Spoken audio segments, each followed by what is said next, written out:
Hello Avon. घटना चक्र पूर्वावलोकन सीरीज के अंतर्गत सामान्य अध्ययन में हम भारत का भूगोल का अध्ययन कर रहे हैं। कल आप सभी को पहला पार्ट के अंतर्गत हमने कुछ टॉपिक्स का यहाँ पर भूगोल में अध्ययन कर लिया, उसका रिवीजन किया। आज इसी कड़ी में दूसरे पार्ट के अंतर्गत आज हम अपवाह तंत्र, जलवायु, वनस्पतियाँ, कृषि, मिट्टी इत्यादि से संबंधित प्रश्नों को लेने वाले हैं। टॉपिक आपको शेयर कर दिया गया था। आई होप आप यहाँ पर सभी लोग स्टडी करके रिवीजन करके बैठे होंगे। तो एक एक करके यहाँ पर आप सभी के प्रश्न आएंगे और आप सभी को इसका पूरा यहाँ पर पार्टिसिपेट करना है। सभी को सारे क्वेश्चन अटेम्प्ट करने हैं और यहाँ पर ये ज़रूर बताना है कि आपको कितने क्वेश्चन आपके सही हुए हैं और कितने गलत। इसके बाद आपको जो भी अगर आपको ऑप्शन गलत होते हैं, जो भी क्वेश्चन गलत हो रहे हैं, जो भी पार्ट आपका अच्छा नहीं है, उसे आपको रिवीजन करना है घर पे बैठ के। कल के दिन का जो टॉपिक होगा वो भी आपको शेयर कर दिया जाएगा। वीडियो को शेयर कर दें ज़्यादा से ज़्यादा लोगों तक, ये आपका काम है। और दूसरा जो काम आपको करना है कि आप सभी यहाँ पर पेपर पेन लेकर ज़रूर बैठें। जो भी क्वेश्चन आपके समक्ष आएंगे उनको राइट है या रॉन्ग है वो आपको टिक करते चलना है और एट द लास्ट उसे सबमिट करना है। तो चलिए आज का अपना पहला प्रश्न लेते हैं भारत का भूगोल के अंतर्गत। पहला प्रश्न है, निम्नलिखित नदियों पर विचार कीजिए। बराक, लोहित, सुबनसिरी उपर्युक्त में से कौन सी अरुणाचल प्रदेश से होकर बहती है? तो ऑप्शन देखें, पहला है केवल 1, बी है केवल 2 और 3, सी है केवल 1 और 3 और डी है 1, 2, 3। तो जल्दी से बताएं, निम्नलिखित नदियों में बराक, लोहित और सुबनसिरी कौन सी यहाँ पर अरुणाचल प्रदेश से होकर बहती है? क्वेश्चन आसान है। नदियों के बारे में जब आप अध्ययन करते हैं तो यहाँ पर इस तरह के क्वेश्चन को आसानी से आप टिक कर सकते हैं। मैप का मैं हमेशा कहता हूँ, मैप के माध्यम से अगर आप स्टडी करें तो इस तरह के प्रश्नों का उत्तर देना आसान हो जाता है। चलिए सभी लोग यहाँ पर अपने उत्तर दीजिए। चलिए देखते हैं यहाँ पर इस प्रश्न का उत्तर क्या होगा। ठीक है, पहले का आंसर यहाँ पे बी है। ठीक है, इसमें अगर हम देखें जो उत्तर यहाँ पर जितने लोगों ने बी आंसर टिक किया है सही है। तो देखा जाए इसमें लोहित जो है, सुबनसिरी नदियाँ अरुणाचल प्रदेश से होकर आपकी बह रही हैं। ठीक है, कहाँ से बह के बहती हैं? लोहित और सुबनसिरी आपके अरुणाचल प्रदेश से होकर बहती हैं। लेकिन इसमें एक नदी का नाम है यहाँ पे बराक, तीसरी जो नदी है ये कहाँ से होकर मणिपुर पहाड़ी से निकल के मणिपुर, मिजोरम, आसाम से बहती हुई आपको बांग्लादेश में प्रवेश करती है ना। तो यहाँ पे बराक जो है वो कहाँ से, अरुणाचल प्रदेश में नहीं बहती है, जबकि लोहित और सुबनसिरी ही आपके अरुणाचल प्रदेश में बहती हैं। इसलिए आपका ऑप्शन कौन सा सही है? उत्तर आपका जितने लोगों ने बी आंसर टिक किया है सही है। आते हैं क्वेश्चन नंबर 2 पर। नदियों की लंबाई के अवरोही क्रम में गोदावरी, महानदी, नर्मदा व ताप्ती सही अनुक्रम कौन सा है? ठीक है, लंबाई के अवरोही क्रम में आपको बताना है, नदियों की लंबाई के अवरोही क्रम में बताना है आपको। ऑप्शन देख लेते हैं। पहला देखिए क्या कहता है, गोदावरी, महानदी, नर्मदा, ताप्ती। बी है गोदावरी, नर्मदा, महानदी, ताप्ती। तीसरा यहाँ पे नर्मदा, गोदावरी, ताप्ती, महानदी और चौथा यहाँ पर देखिए नर्मदा, ताप्ती, गोदावरी और महानदी है। तो बताइए यहाँ पर नदियों की लंबाई के अवरोही क्रम में इन चारों ही नदियों को आपको क्रम से लगाने के बाद आपके हिसाब से कौन सा ऑप्शन यहाँ पर सही है? सभी लोग यहाँ पर नदियों के बारे में काफ़ी सारे क्वेश्चन आपको बनते हैं, चाहे वो हिमालयी नदियाँ हों, प्रायद्वीपीय नदियाँ हों, पूर्वोत्तर की नदियाँ हों। तो यहाँ पर चलिए देखते हैं यहाँ पर इस प्रश्न का कितने लोगों को उत्तर पता है। ए, बी, सी, डी में से कौन सा इसका राइट आंसर होगा? सभी लोग यहाँ पे अपने आंसर को सबमिट करेंगे। चलिए आइए देखते हैं इस क्वेश्चन का आंसर क्या होगा। ठीक है, दूसरे का आपका आंसर देखिए क्या है, बी है। ठीक है, दूसरे का आंसर क्या है, बी है यहाँ पर। अब इसमें देखिए लंबाई के क्रम में अगर अवरोही क्रम में देखें तो गोदावरी है जिसकी 1465 किलोमीटर की लंबाई है। दूसरे नंबर पे अगर हम यहाँ पे देखें तो आपका नर्मदा है जिसकी लंबाई कितनी है, 1312 किलोमीटर।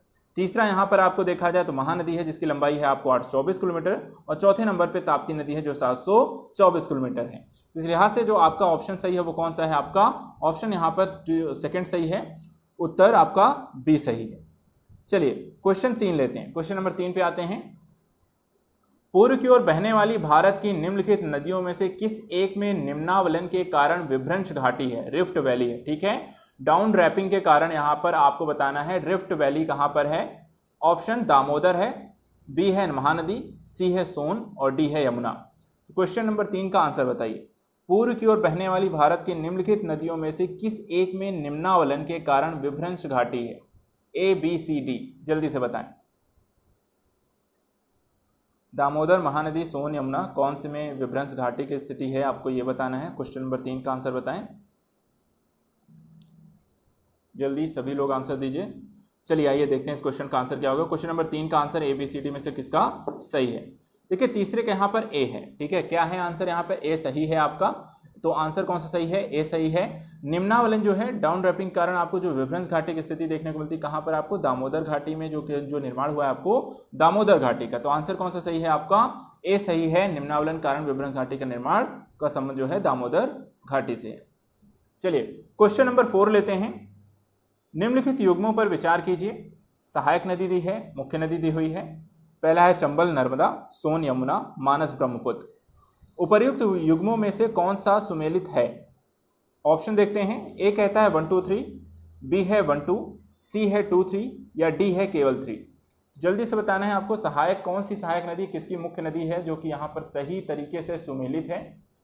क्वेश्चन आसान होना चाहिए। आप सब इसके बारे में, नदियों को जब हम स्टडी करते हैं तो न सिर्फ नदियों के बारे में पढ़ते हैं बल्कि उसकी सहायक नदियों के बारे में, कौन कौन सी नदियाँ उसमें मिल रही हैं, किस साइड से मिलती हैं, कौन कौन से प्रमुख नगर हैं, इस तरह क्वेश्चन आम हैं तो आपको भी यहाँ पर इसको पढ़ा होना चाहिए। क्वेश्चन नंबर 4 का आंसर बताएं। ए बी सी डी में से कौन सा सही होगा? चलिए आइए देखते हैं इस क्वेश्चन का आंसर क्या है। देखिए यहाँ पे आंसर है आपका ए, ठीक है। तो क्वेश्चन नंबर 4 का आंसर है आपका ए सही है। चंबल जो नदी है वो एमपी के जनापाव पहाड़ी से निकल के इटावा के समीप यहाँ पे यमुना नदी में विलीन होती है। जबकि जो सोन नदी है वो क्या है, रामनगर दानापुर में गंगा में मिलती है। तो इस तरीके से अगर देखा जाए तो युग्म 1 और युग्म 2 सुमेलित आपके नहीं है। और मानस नदी जो है ब्रह्मपुत्र की सहायक नदी है, इसलिए आपका युग्म 3 आपका सुमेलित है। तो इसलिए आपका आंसर कौन सा है? सिर्फ यहाँ पर तीसरा ही सही है, सॉरी ए आंसर आपका सही है। क्वेश्चन नंबर 5 पे आते हैं। मुंबई की मीठी नदी निम्नलिखित में से किस झील से निकलती है? ठीक है, मुंबई की मीठी नदी निम्नलिखित में से किस झील से निकलती है? ऑप्शन देखते हैं। पहला है ए तुलसी झील, बी है विहार झील, सी है पोवई झील और डी है उपर्युक्त में से कोई नहीं। तो जल्दी से बताएं मुंबई की मीठी नदी निम्नलिखित में किस झील से निकलती है?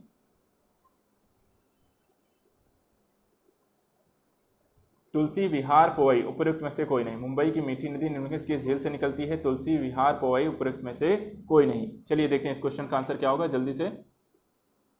देखिए आंसर है आपका बी, ठीक है। क्वेश्चन नंबर 5 का आंसर क्या है? बी है। मीठी नदी कहाँ से निकलती है? मुंबई स्थित विहार झील के अधिप्रवाह के उद्गमित होती है यहाँ पर, तो ध्यान रखिएगा मीठी नदी जो है मुंबई स्थित विहार झील के अधिप्रवाह के उद्गमित से निकलती है। चलिए क्वेश्चन नंबर 6 पे आते हैं। निम्नलिखित में से कौन एक सुमेलित नहीं है? गोरखपुर राप्ती, लुधियाना रावी, जबलपुर नर्मदा, सूरत ताप्ती। तो देखिए इस बार यहाँ पे क्वेश्चन में शहर और उसके यहाँ पर किनारे जो नदियों किनारे जो बसे शहरों को यहाँ पर एक दूसरे सुमेलित करके क्वेश्चन एक बनाया गया है। तो आपसे जो पूछा गया है कि कौन एक सुमेलित नहीं है, ठीक है, तो कौन सुमेलित नहीं है ये बताना है। 6 का ए है गोरखपुर राप्ती, बी है लुधियाना रावी, सी है जबलपुर नर्मदा और डी है सूरत राप्ती। चलिए फटाफट अपने आंसर देंगे सभी लोग यहाँ पर, जल्दी से बताएं, इतना टाइम नहीं लेना है। चलिए पता है तो बताएंगे। देखिए यहाँ पे सभी लोगों को पार्टिसिपेट करना हो, पूरे क्वेश्चन हल करके जाने हैं, कोई भी यहाँ पे बीच से नहीं जाएगा, ठीक है। चलिए आइए देखते हैं क्वेश्चन नंबर 6 का आंसर। ठीक है, 6 का आंसर है बी, ठीक है। कौन सा है? बी है। लुधियाना जो है अगर देखा जाए आपको किस नदी यहाँ पर आपको है तो सतलज नदी के पुराने किनारे पर आपको यहाँ पर आपको स्थित है। ध्यान रखिएगा लुधियाना आपको सतलज नदी के किनारे है, तो आंसर आपका कौन सही हो जाएगा? बी यहाँ पर आपका राइट आंसर है। चलिए आते हैं क्वेश्चन नंबर 7 पे। अब बताइए भारत के किस जलप्रपात को लोकप्रिय रूप से नियाग्रा जलप्रपात के तौर पर जाना जाता है? ठीक है, भारत के किस जलप्रपात को लोकप्रिय रूप से नियाग्रा जलप्रपात के तौर पर जाना जाता है? पहला है बरकाना प्रपात, दूसरा है चित्रकूट प्रपात, तीसरा है रजत प्रपात और चौथा है केवटी प्रपात। तो भारत के किस जलप्रपात को लोकप्रिय रूप से नियाग्रा जलप्रपात के तौर पर जाना जाता है? क्वेश्चन नंबर 7 का आंसर दीजिए, जल्दी से बताएं। नियाग्रा जलप्रपात किसे कहा जाता है? आसान क्वेश्चन है, काफ़ी लोग इसके बारे में जानते हैं, अगर जिसे नहीं पता है तो वो भी उसे भी अभी पता चल जाएगा। क्वेश्चन नंबर 7, नियाग्रा जलप्रपात के तौर पर किसे जाना जाता है? क्वेश्चन नंबर 7 का आंसर बताएं जल्दी से। ए बी सी डी में से किसका कौन सा होगा? चलिए आइए देखते हैं क्वेश्चन नंबर 7 का आंसर कौन सा है। देखिए 7 का है आपका बी, ठीक है। कौन सा है? बी सही है। चित्रकूट जलप्रपात जो है छत्तीसगढ़ राज्य के बस्तर जिले से जगदलपुर पर इंद्रावती नदी पर स्थित है और इसकी ऊंचाई कितनी है आपकी? करीब 29 मीटर है और इसे भारत का नियाग्रा प्रपात के रूप से हम इसे जानते हैं। तो आपका 7 का आंसर है बी। चलिए क्वेश्चन नंबर 8 देखते हैं। क्वेश्चन नंबर 8 क्या है? एक तरफ आपको जलप्रपात दिए हैं, दूसरी तरफ आपको नदियां दी हुई हैं। पहला है कपिल धारा प्रपात गोदावरी, जोग प्रपात शरावती, शिव समुद्रम कावेरी। नीचे दिए गए कूट का प्रयोग कर सही उत्तर चुनिए, ठीक है। ऑप्शन देख लेते हैं। ए है केवल 1 और 2, बी है 2 और 3, सी है 1 और 3 और डी है 1 2 3।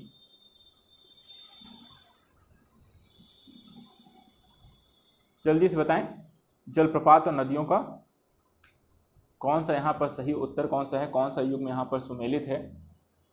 1 2 2 3 1 3 या 1 2 3, ABCD में से कौन सा सही है? Question number 8। चलिए आइए देखते हैं क्वेश्चन नंबर 8 का आंसर क्या होगा। देखिए यहाँ पर आंसर है आपका बी। ठीक है, आंसर कौन सा सही है? उत्तर आपका बी है। इसमें देखिए यहाँ पे जो कपिलधारा प्रपात है जो MP में आपका है, ये आपको अनूपपुर में, ठीक है, कौन से जिले में है? अनूपपुर में, नर्मदा नदी पर है। जबकि जो जोग प्रपात है वो शरावती नदी पर कर्नाटक के शिमोगा जिले में है। और शिव समुद्रम जो प्रपात है ये कर्नाटक के मांड्या जिले में कावेरी नदी पर स्थित है। ठीक है, तो यहाँ पर इसलिए इसका आंसर कौन सा सही होगा? उत्तर यहाँ पर आपका बी है। तो जितने लोगों ने यहाँ पे बी आंसर टिक किया है सबका सही है, अगर अन्य कोई आंसर आपने टिक किया है तो गलत है। चलिए कोई नहीं, नेक्स्ट क्वेश्चन को सही कर सकते हैं आप। निम्नलिखित में से कौन सुमेलित नहीं है? ठीक है, पहला है वेम्बनाड केरल होगा यहाँ पे। ठीक है, दूसरा है लोकटक मेघालय, तीसरा है सियाडल कश्मीर, और डी है पुलिकट आंध्र प्रदेश तमिलनाडु। यहाँ पर ये बताइए कौन सुमेलित नहीं है? वेम्बनाड केरल, लोकटक मेघालय, डल कश्मीर, पुलिकट आंध्र प्रदेश या तमिलनाडु की सीमा पर। जल्दी से बताएं, निम्नलिखित में से कौन सुमेलित नहीं है? Question number 9। क्वेश्चन नंबर 9 का आंसर बताएं। चलिए आइए देखते हैं इस क्वेश्चन का आंसर कौन सही है। देखिए यहाँ पर इसका आंसर है बी। ठीक है, कौन सा आंसर सही है? यहाँ पर आपका बी सही है। क्यों सही है? तो देखिए यहाँ पे आपको झील दिया है, दूसरी तरफ राज्य और केंद्र शासित प्रदेश हैं। वेम्बनाड देखिए यहाँ पे केरल आपका सही है, लोकटक आपका मणिपुर है, डल आपका जम्मू कश्मीर और पुलिकट आपका आंध्र प्रदेश तमिलनाडु की सीमा पर। इसलिए यहाँ पर आपका आंसर कौन सा है? बी सही है। आते हैं क्वेश्चन नंबर 10 पे। ठीक है, क्वेश्चन नंबर 10 आइए देखते हैं क्या है। निम्नलिखित में भारत में लागत का अधिकतम लाभ प्राप्त हो सकता है। ठीक है, भारत में लागत का अधिकतम लाभ प्राप्त हो सकता है। आंसर देखिए ऑप्शन में क्या है? केरल, तमिलनाडु, कर्नाटक, जम्मू कश्मीर, पश्चिम बंगाल, उड़ीसा, बिहार, असम, मणिपुर, त्रिपुरा। ठीक है, जल्दी से बताएं लागत का अधिकतम लाभ कहाँ हो सकता है? केरल, तमिलनाडु, कर्नाटक, जम्मू कश्मीर, पश्चिम बंगाल, उड़ीसा, बिहार, असम, मणिपुर, त्रिपुरा।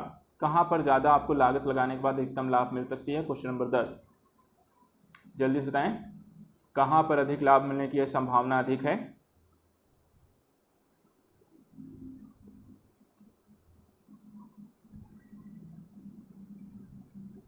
चलिए आइए देखते हैं क्वेश्चन नंबर 10 का आंसर। देखिए यहाँ पर देखा जाए तो आई थिंक आंसर या क्वेश्चन यहाँ पे दो अलग अलग चीज़ें उन्होंने ऐड कर दी हैं। ठीक है, तो इस क्वेश्चन का आंसर यहाँ पर देखिए क्या है कि निम्न में लागत का अधिकतम लाभ जो आपको है जो मिलता है, मूल रूप से अगर देखा जाए तो अगर सबसे अच्छी जो स्थिति है आपको देखा जाए केरल, तमिलनाडु, कर्नाटक की मिलती है। उसके बाद जम्मू कश्मीर जैसे जो क्षेत्र हैं पिछड़े हुए हैं, काफ़ी औद्योगिक स्थितियाँ अच्छी नहीं हैं। तो क्वेश्चन नंबर 10 का आंसर इसमें से ए है। चलिए आते हैं क्वेश्चन नंबर 11 में। झारखंड में वर्षा किस मानसून से होती है? ठीक है, झारखंड में वर्षा किस मानसून से होती है? ए है उत्तर पूर्वी मानसून, बी है दक्षिण पश्चिम मानसून, सी है नॉर्वेस्टर और डी है उपरोक्त में से कोई नहीं। आसान से क्वेश्चन है, फटाफट आप आंसर देंगे। क्वेश्चन नंबर 10 का आंसर 11 का आंसर दीजिए। झारखंड में वर्षा किस मानसून से होती है? आसान क्वेश्चन है, जल्दी जल्दी आंसर दीजिए। झारखंड में वर्षा किस मानसून से होती है? ABCD में से कौन सा सही होगा? सभी लोग यहाँ पे पार्टिसिपेट करें, सभी को पूरे क्वेश्चन अटेम्प्ट करके जाने हैं। ठीक है, सारे क्वेश्चन यहाँ पर रिवीजन सबको करके जाना है डेली बेसिस पे। चलिए देखते हैं क्वेश्चन नंबर 11 का आंसर, जल्दी से बताएं सब लोग यहाँ पर। आइए देखते हैं इस क्वेश्चन का आंसर क्या होगा। देखिए 11 का यहाँ पे बी है। झारखंड में जो वर्षा होती है उसका आधार क्या है? जो दक्षिण पश्चिम से आने वाला मानसून है उसके कारण ही यहाँ पर आपको वर्षा अधिक होती है। झारखंड में वर्षा दक्षिण पश्चिम से आने वाले मानसून के कारण होती है। और ये मानसून कब आता है? तो जून से सितंबर माह में। तो जून से सितंबर माह में आपको झारखंड में अधिक वर्षा देखने को मिलती है। तो आंसर इसका कौन सा सही है? बी आंसर इसका राइट आंसर है। चलिए आते हैं क्वेश्चन नंबर 12 पर। भारत के अर्ध शुष्क क्षेत्रों में जल ढाल विकास का प्रमाणक चिन्ह है।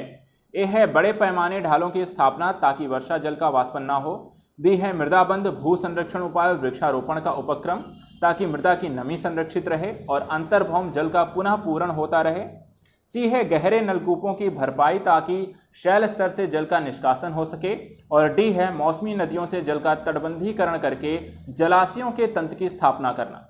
तो बताइए भारत के अर्धशुष्क क्षेत्रों में जल ढाल विकास का प्रमाणक चिन्ह है क्या है? जल्दी बताएं, जल ढाल विकास का प्रमाणक चिन्ह इनमें से क्या है? Question number 12। भारत के अर्ध क्षेत्रों में जलढाल विकास का प्रमाणक चिन्ह बताना है। क्वेश्चन नंबर 12 का आंसर बताना है। ABCD में से कौन सा सही होगा, जल्दी से बताइए सभी लोग यहाँ पर। चलिए आइए देखते हैं इस क्वेश्चन का आंसर। देखिए कौन सा है आपका, डी सही है इसमें से। देखिए भारत का जो अर्ध क्षेत्र है, जो जल ढाल वाले स्थलों में मौसमी नदियों और जल के एकत्रण हेतु जलाशयों और टैंकों का हम निर्माण करते हैं। इन क्षेत्रों में करीब 1,20,000 छोटे टैंक बनाए गए और 4.12 मिलियन हेक्टेयर कृषि क्षेत्र की यहाँ पर सिंचाई से संभव हुई। भारत के अर्ध क्षेत्रों में तल ढाल का प्रमाणक चिन्ह मौसमी नदियों में जल का तटबंधीकरण करके जलाशयों के तंत्र की स्थापना करना है। तो आंसर कौन सा सही है, डी आपका सही। आते हैं क्वेश्चन नंबर 13 पर। निम्नलिखित कथनों पर विचार कीजिए और नीचे दी गए कूटों से सही उत्तर चुनिए। कथन ए, भारत में अंतर्देशीय जलमार्गों का पर्याप्त विकास नहीं हुआ। कथन दिया है और कारण दिया है कि भारत के अधिकतर भागों में वर्षा साल के 4 महीनों में ही होती है।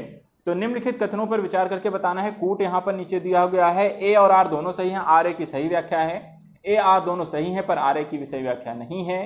ए सही है परंतु आर गलत है, ए गलत है परंतु आर सही है। तो जल्दी से बताइए, भारत में अंतर्देशीय जलमार्गों का पर्याप्त विकास नहीं हुआ और भारत के अधिकतर भागों में वर्षा 4 साल के 4 महीनों में होती है।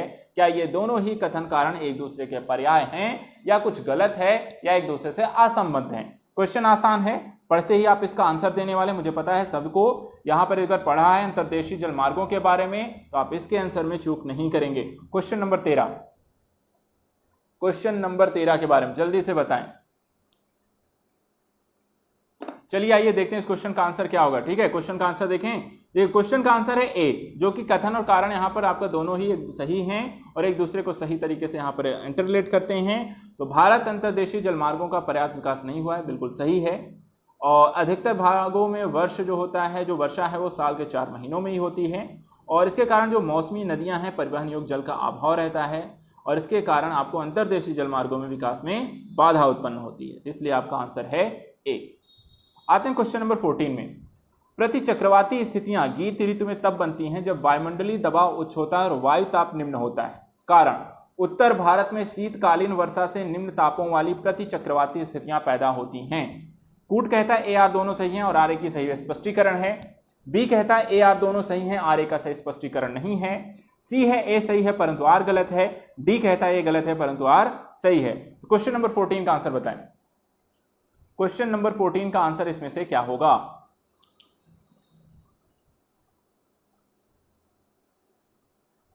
जल्दी से बताएं, क्वेश्चन नंबर 14 का आंसर बताएं। क्वेश्चन नंबर 14 का आंसर दीजिए।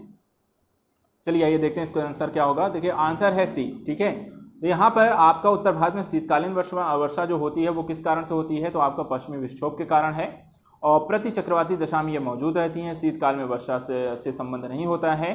प्रति चक्रवाती जो स्थितियां शीत ऋतु में तब बनती हैं जब वायुमंडलीय दबाव आपका उच्च होता है और वायुताप निम्न होता है। तो इस प्रकार ए सही है परंतु आपका आर गलत है, इसलिए आंसर आपका सी होगा। आते हैं क्वेश्चन नंबर 15 में।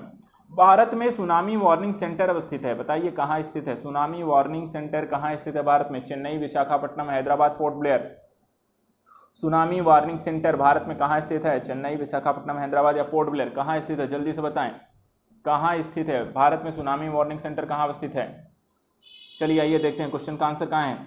14 यहाँ पे ध्यान रखिएगा, क्वेश्चन नंबर आपका है 15 का आंसर है सी। भारत में जो आपका सुनामी वार्निंग सेंटर कहाँ स्थित है? आपका हैदराबाद में। कब बना? तो जुलाई 2005 से इसका परिचालन प्रारंभ हो चुका है। चलिए आइए देखते हैं क्वेश्चन नंबर 16 को। भारतीय मौसम विज्ञान विभाग स्थापित है नई दिल्ली, नागपुर, जोधपुर, पुणे। भारतीय मौसम विज्ञान विभाग कहाँ स्थित है? जल्दी से बताएं। नई दिल्ली, नागपुर, जोधपुर, पुणे, कहाँ स्थित है भाई? भारतीय मौसम विज्ञान विभाग कहाँ स्थित है? किसी को पता है? किसी को पता है तुरंत बताइए। भारतीय मौसम विज्ञान विभाग कहाँ स्थापित है? नई दिल्ली, नागपुर, जोधपुर या पुणे? चलिए आइए देखते हैं क्वेश्चन का आंसर यहाँ पर। देखिए आंसर है डी। क्या है आपका? आंसर है डी। इसका मुख्यालय कहाँ है? नई दिल्ली में 1875 में स्थापित हुआ। मुख्यालय जो है सर्वप्रथम कोलकाता में था, जो 1905 में शिमला, 1928 में पुणे और अंततः ये 1944 में दिल्ली में स्थानांतरित हुआ है। तो ध्यान रखिएगा, ये फैक्ट आपको सारे ध्यान रखने। फिलहाल अभी कहाँ है? तो दिल्ली में, इसलिए आंसर आपका डी सही है। आते हैं क्वेश्चन नंबर 17 में। सूची 1 में प्राकृतिक आपदाएं, सूची 2 में प्रदेशों से सुमिलित कीजिए तथा सूचियों के नीचे दिए गए कूट का प्रयोग कर सही उत्तर का चयन कीजिए। बाढ़, हिमालय का गिरिपात क्षेत्र। भूकंप, झारखंड था उड़ीसा, उत्तरी उड़ीसा। सूखा, उत्तर प्रदेश, बिहार। चक्रवात मध्य पूर्वी भारत। ऑप्शन देख लेते हैं, कूट क्या कहता है। पहला है 3124, बी है 3142, सी है 2314, डी है 4231। जल्दी से बताएं कौन सी प्राकृतिक आपदाएं किस प्रदेशों में आपको देखने को मिलती हैं, मिलान करके उसका सही कूट कौन सा है उसका चयन करके आपको बताना है। चलिए देखते हैं कितने लोगों को इसका सही चयन पता है, कितने लोगों को यहाँ पे इसका आंसर पता है, कितने लोग इसे सही तरीके से आपको बता पाते हैं। क्वेश्चन नंबर 17 के बारे में, क्वेश्चन नंबर 17 जल्दी से बताएं। सूची 1 सूची 2 को यहाँ पे सम्मिलित करके बाढ़, भूकंप, सूखा, चक्रवात के बारे में।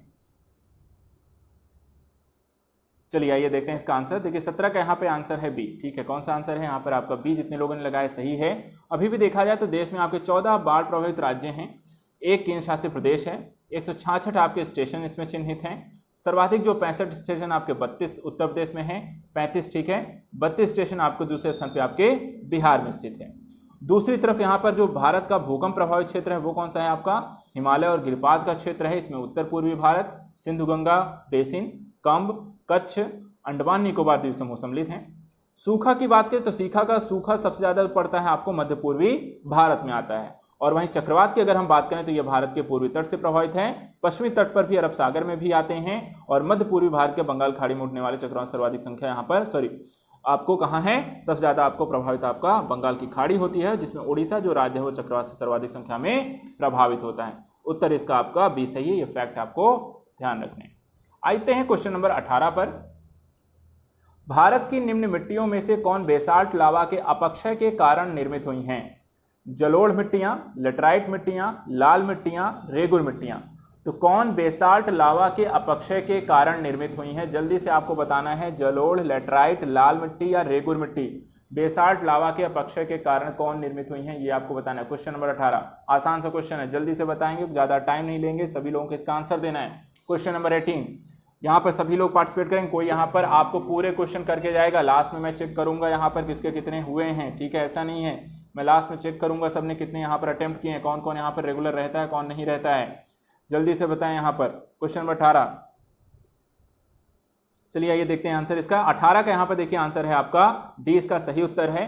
भारत में जो रेगुर मिट्टियों का निर्माण होता है वो बेसाल्ट लावा के अपक्षय कारण होता है, इसे हम काली मिट्टी भी कहते हैं। ये मिट्टियां आपको दक्कन ट्रैप के ऊपरी भागों में, विशेष रूप से किन राज्यों में, महाराष्ट्र, मध्य प्रदेश, गुजरात, आंध्र प्रदेश और कर्नाटक में पाई जाती हैं। तो यदि आपने यहाँ पे आंसर डी टिक किया है तो आप सभी के यहाँ पर आंसर सही है, यदि डी से अतिरिक्त है तो फिर आप समझ सकते हैं। आते हैं क्वेश्चन नंबर 19 में। एक और क्वेश्चन है, भारत की निम्न लैटराइट मिट्टियों के बारे में निम्नलिखित में से कौन से कथन सही हैं? पहला, वे साधारणतः लाल रंग की होती हैं। दूसरा, वे नाइट्रोजन और पोटास से समृद्ध होती हैं। तीसरा, उनका राजस्थान और उत्तर प्रदेश में अच्छा विकास है। चौथा, इन मिट्टियों में टेपियोका और काजू की अच्छी उपज होती है। नीचे दिए गए कूट का प्रयोग कर सही उत्तर चुनिए। पहला 1 2 3, दूसरा 2 3 4, तीसरा यहाँ पे 1 4 और चौथा 2 3। तो बताइए भारत की लेटराइट मिट्टियों के बारे में कौन सा कथन इसमें से आपको सही लगता है? चलिए जल्दी से बताएं कौन सा कथन यहाँ पे आपका सही है। चलिए फटाफट इसके आंसर दीजिए। लेटराइट मिट्टियों के बारे में कौन सा कथन यहाँ पे आपका सही है? 1 2 3 4 में से कौन सा आंसर होगा? क्वेश्चन नंबर 19 सभी को आंसर देना है। चलिए आइए क्वेश्चन को डिस्कस करते हैं, लेकिन बाकी लोग यहाँ पर अपने आंसर देते रहेंगे। क्वेश्चन नंबर 19 का चलिए आंसर देख लेते हैं। देखिए आंसर है आपका सी। ठीक है, अब लेटराइट मिट्टी का जो लाल रंग है वो किसके कारण होता है? लोहे के ऑक्साइड के कारण होता है। इसमें सामान्यतः देखा जाए तो लौह और एल्युमिनियम यहाँ पर आपको अधिक मात्रा में होते हैं। साथ ही इसमें नाइट्रोजन, पोटास, चूना, जैविक पदार्थों की इसमें कमी होती है। और इस मृदा का जो सर्वाधिक विकास है वो कहाँ है? केरल, महाराष्ट्र और मेघालय में होता है। इस तरह की जो मिट्टी यहाँ अगर देखा जाए तो ये कम उर्वर होती हैं, और इसमें इसी कारण आपके उर्वरकों के प्रयोग करके हम कपास, चावल, रागी, गन्ना, दाल, चाय, कहवा, काजू जैसी आदि कृषि की फसलें इसमें हम ले सकते हैं। तो लेटराइट मिट्टी के बारे में हमने यहाँ पर अपना टॉपिक पढ़ लिया, रिवीजन कर लिया। आइए चलते हैं अपने अगले प्रश्न की ओर। भारत में सबसे बड़ा मिट्टी का वर्ग है कौन सा है? लाल मिट्टी, काली मिट्टी, बलुई मिट्टी या कछारी मिट्टी? भारत में सबसे बड़ा मिट्टी का वर्ग मतलब सबसे ज्यादा मिट्टी कौन सी पाई जाती है? भारत में सबसे ज्यादा मिट्टी कौन सी पाई जाती है?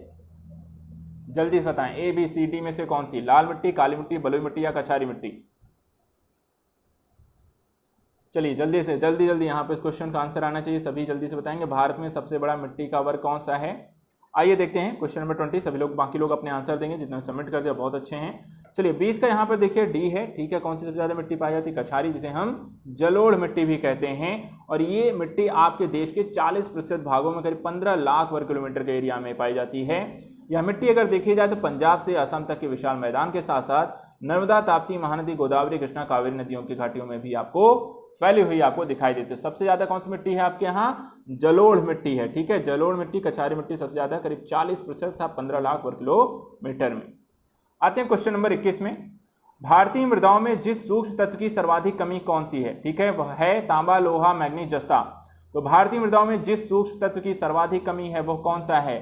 सबसे कम, सर्वाधिक कमी, सबसे कम मात्रा में कौन सा सूक्ष्म तत्व भारतीय मिट्टी में पाया जाता है? भारतीय मृदा में कौन सा तत्व सबसे कम पाया जाता है? तांबा, लोहा, मैग्नीज या जस्ता? ए बी सी डी में से कौन सा? जल्दी से बताएं। ए बी सी डी में कौन सा मुख्य जो है सूक्ष्म तत्व जो है कौन सा भारतीय मिट्टी में सबसे कम पाया जाता है? तांबा, लोहा, मैग्नीज, जस्ता। चलिए आइए देखते हैं क्वेश्चन नंबर 21 का। देखिए आंसर है डी, ठीक है। कौन सा है? जस्ता यहाँ पर इसका राइट आंसर है। भारतीय मृदाओं में देखा जाए तो प्रश्नगत सूक्ष्म तत्वों सबसे कम आपको जस्ता पाया जाता है, तो डी आंसर यहाँ पर आपका सही है। आते हैं क्वेश्चन नंबर 22 में। हिमालय की मिट्टियों में ह्यूमस प्रचुर मात्रा में पाया जाता है। कारण कहता है कि हिमालय में सर्वाधिक क्षेत्र वनाच्छादित है। ए ऑप्शन है, ए आर दोनों सही हैं, आर ए की सही व्याख्या है। बी है, ए आर दोनों सही है परंतु आर ए की सही व्याख्या नहीं है। सी ए सही है परंतु आर गलत है, और डी ए गलत है परंतु आर सही है। तो क्वेश्चन नंबर 22 का आंसर बताइए। कथन और कारण क्या दोनों ही एक दूसरे के साथ यहाँ पर संबद्ध रखते हैं और दोनों ही सही हैं, या कोई गलत है, एक सही एक गलत है, या दोनों सही होते हुए भी एक दूसरे संबद्ध नहीं है? जल्दी से बताएं। Question number 22 A B C D में से आपके हिसाब से यहाँ पर क्या सही होना चाहिए? हिमालय की मिट्टियों में ह्यूमस प्रचुर मात्रा में पाया जाता है, हिमालय में सर्वाधिक क्षेत्र वनाच्छादित हैं। आइए देखते हैं आंसर इसका। देखिए डी यहाँ पर इसका राइट है, ठीक है। डी आंसर इसका सही है। हिमालय की मिट्टियों में आपका ह्यूमस का अभाव पाया जाता है, जबकि हिमालय के क्षेत्र में आपका सर्वाधिक क्षेत्र वनाच्छादित है, इसलिए ए आपका गलत है, कारण आर आपका सही है। तो आंसर होगा डी। क्वेश्चन नंबर 23 पे आते हैं। भारत में निम्न में से किस क्षेत्र में मृदा अपरदन की समस्या गंभीर है? ठीक है, भारत में निम्न में से किस क्षेत्र में मृदा अपरदन की समस्या गंभीर है? मालवा पठार, शिवालिक पहाड़ियों के पाद क्षेत्र, दंडकारण्य, मेघालय पठार। तो सॉइल इरोजन की समस्या सबसे ज्यादा किस क्षेत्र में देखने को मिलती है? मालवा, शिवालिक पहाड़ियां, दंडकारण्य, मेघालय पठार। क्वेश्चन नंबर 23, सॉइल इरोजन की घटना सबसे ज़्यादा समस्याग्रस्त किस क्षेत्र में है? जल्दी से बताएं, किस क्षेत्र में सर्वाधिक मृदा अपरदन की घटनाएं देखने को मिलती हैं? चलिए आइए देखते हैं। क्वेश्चन नंबर 23 का आंसर है बी, ठीक है। कौन सा आंसर है यहाँ पर आपका? 20 का सही है। क्यों सही है? देखिए इसमें से शिवालिक जो पहाड़ियों के पाद क्षेत्र में मृदा अपरदन की समस्या सबसे गंभीर है। भारत में मृदा अपरदन जो है सर्वाधिक प्रभावित क्षेत्र क्रमशः इस प्रकार है। सबसे ज़्यादा चंबल और यमुना नदियों के उत्खात भूमि क्षेत्र, दूसरे नंबर पर पश्चिमी हिमालय, गिरपादी क्षेत्र या शिवालिक पहाड़ियों के पाद क्षेत्र, तीसरा इसमें नागपुर पठार, चौथा ताप्ती से साबरमती घाटी का क्षेत्र जिसे हम मालवा पठार कहते हैं, पांचवा देखें तो महाराष्ट्र का काली मिट्टी का क्षेत्र, छठा है हरियाणा, राजस्थान, गुजरात का क्षेत्र। तो यहाँ पर देखें तो दूसरे नंबर पे आपका कौन है? गिरपादी है। पहला स्थान यहाँ पे चंबल और यमुना नदी का उत्खात क्षेत्र, इसमें ऑप्शन नहीं था, इसलिए यहाँ पर दूसरा आपका सही होगा। बी आंसर इसका राइट आंसर है। आते हैं क्वेश्चन नंबर 24 पे। भारत में निम्नलिखित में से किस प्रकार का वन सर्वाधिक बृहद क्षेत्र में पाया जाता है? पर्वतीय आर्द्र शीतोष्ण वन, उपोष्ण शुष्क सदाबहार वन, उष्ण कटिबंधीय आर्द्र पर्णपाती वन या उष्ण कटिबंधीय आर्द्र सदाबहार वन। तो भारत में निम्नलिखित में से किस प्रकार का वन सर्वाधिक बृहद क्षेत्र में पाया जाता है? जल्दी से बताएं। क्वेश्चन नंबर 24 आंसर कौन सही होगा? ए बी सी डी में से। क्वेश्चन नंबर 24 सर्वाधिक, बहुत आसान सा क्वेश्चन है, सर्वाधिक बृहद क्षेत्र। जल्दी से बताएं। सभी लोग पार्टिसिपेट देखिए करेंगे, जितने लोग भी हैं, कोई यहाँ पे आधे अधूरा छोड़ के नहीं जाएगा, सभी को सारे क्वेश्चन अटेम्प्ट जरूर करने हैं। आइए देखते हैं इस क्वेश्चन का आंसर। क्वेश्चन नंबर 24 का है आंसर सी। तो यदि आपने सी टिक किया है तो सही है। उष्णकटिबंधीय शुष्क पर्णपाती वन भारत को सर्वाधिक बृहद क्षेत्र में आपको पाए जाते हैं, जबकि यहाँ पे दूसरा सर्वाधिक विस्तार जो है आपके उष्ण आर्द्र पर्णपाती वन आपको हैं। सागौन तथा साल उष्णकटिबंधीय पर्णपाती शुष्क और आर्द्र दोनों वन के महत्वपूर्ण उत्पाद हैं। तो सागौन और साल ये दोनों ही प्रकार के वनस्पतियों आपको देखने को मिलता है। आते हैं क्वेश्चन नंबर 25 में। निम्न में से किसे जंगल की आग कहा जाता है? बोहिनिया वेरीगेटा, जेकेरांडा, मैमो साफोलिया, सी ब्यूटिया मोनोस्पर्मा और डी है टेक्टोना ग्रांडिस। तो बताइए जंगल की आग किसे कहा जाता है? ए बी सी डी में से जंगल की आग किसे कहा जाता है? यदि आपको इस प्रश्न का आंसर पता है तो बताएं। हो सकता है काफ़ी सारे लोग इसको स्किप भी करें, हो सकता है काफ़ी सारे लोगों को पता भी हो। तो देखते हैं क्वेश्चन नंबर 25 का आंसर कितने लोग यहाँ पर देते हैं। क्वेश्चन नंबर 25, जंगल की आग किसे कहा जाता है? आइए देखते हैं इसका आंसर। देखिए 25 का आंसर है सी। ठीक है, कौन सा आंसर है? सी है। ब्यूटिया मोनोस्पर्मा को जंगल की आग यहाँ पर कहा जाता है। इसे ढाक या पलाश के नाम से भी हम जानते हैं। पलाश के फूल जो है उत्तर प्रदेश के आपके राज्य की पुष्प भी आपको घोषित किए जा चुके हैं। तो आंसर ध्यान रखिएगा, ब्यूटिया मोनोस्पर्मा, जिसे हम ढाक या पलाश के नाम से भी जानते हैं, इसे हम जंगल की आग भी कहते हैं। आते हैं क्वेश्चन नंबर 26 पर। पश्चिमी हिमालय में उच्च पर्वतीय वनस्पति 3000 मीटर की ऊंचाई तक ही उपलब्ध होती है, जबकि पूर्वी हिमालय में वह 4000 मीटर की ऊंचाई तक उपलब्ध होती है। एक ही श्रृंखला में इस विविधता का कारण है, क्या है? ए, पूर्वी हिमालय का पश्चिमी हिमालय से अधिक ऊंचा होना। बी, पूर्वी हिमालय का भूमध्य रेखा और समुद्र तट से पश्चिमी हिमालय की अपेक्षा अधिक निकट होना। सी, पूर्वी हिमालय में पश्चिमी हिमालय की अपेक्षा अधिक मानसूनी वर्षा होना। या डी, पूर्वी हिमालय की चट्टानों का पश्चिमी हिमालय की चट्टानों से अधिक उर्वर होना। चलिए आइए देखते हैं पश्चिमी और पूर्वी हिमालय की विविधता का कारण क्या है। क्वेश्चन नंबर 26 का आंसर बताइए जल्दी से। क्वेश्चन नंबर 26 का आंसर बताइए। पश्चिमी हिमालय और पूर्वी हिमालय के मध्य जो आपको जैव विविधता देखने को मिलती है, इसका प्रमुख रीजन क्या है? क्वेश्चन नंबर 26 का आंसर बताएं जल्दी से। इसका आंसर क्या होगा? चलिए ए बी सी डी में से किसका कौन सा आंसर है? चलिए जल्दी जल्दी पिकअप करिए, अपने अपने ऑप्शन चूज करें ए बी सी डी में से। चलिए आइए देखते हैं। क्वेश्चन नंबर 26 का आंसर है आपका बी है। कौन सा है? बी है। क्यों है? तो पूर्वी हिमालय पश्चिमी हिमालय की अपेक्षा समुद्र एवं भूमध्य रेखा से अधिक निकट है और अक्षांशीय स्थिति में के कारण पूर्वी हिमालय पश्चिमी हिमालय की जलवायु में अंतर पाया जाता है। अतः पूर्वी हिमालय में वनस्पति की ऊंचाई भी पश्चिमी हिमालय की अपेक्षा अधिक मिलती है। समझ गए बात? क्लियर हो गया आपको? तो ध्यान रखना है, उत्तर कौन सा है आपका? बी सही होगा। आते हैं क्वेश्चन नंबर 27 में। सूची 1 सूची 2 को सुमेलित कीजिए तथा सूचियों के नीचे दिए गए कूट से उसका उत्तर चुनिए। सूची 1 क्या है और सूची 2 में? उष्णकटिबंधीय वन सुंदरवन, शंकु वृक्ष वन हिमालय प्रदेश, कक्ष वनस्पति राजस्थान, पतझड़ वन साइलेंट वैली। कूट क्या कहता है? पहला है 1 2 4 3, दूसरा है 2 1 4 3, तीसरा है 1 4 2 3 और चौथा है 4 2 1 3। तो एक, अब यहाँ पर बताइए सूची 1 को 2 से सुमेलित करके कौन सा इसमें से सही है?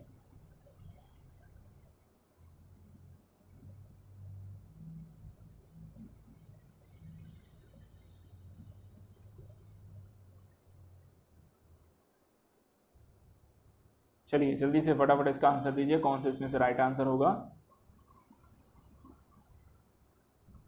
क्वेश्चन नंबर 27 का आंसर बताएं। चलिए आइए देखते हैं आंसर। देखिए आंसर है इसका डी। ठीक है, कौन सा है? डी है। तो यहाँ पर देखिए उष्णकटिबंधीय आपको साइलेंट वैली है, शंकु वृक्ष हिमालय है, कक्ष वनस्पति सुंदरवन है और आपका यहाँ पर कक्ष ऐसे हम मैंग्रोव वनस्पति भी यहाँ पर कहते हैं और पतझड़ आपको राजस्थान में पाए जाते हैं। तो आंसर कौन सा है इसमें से? डी इसका सही है।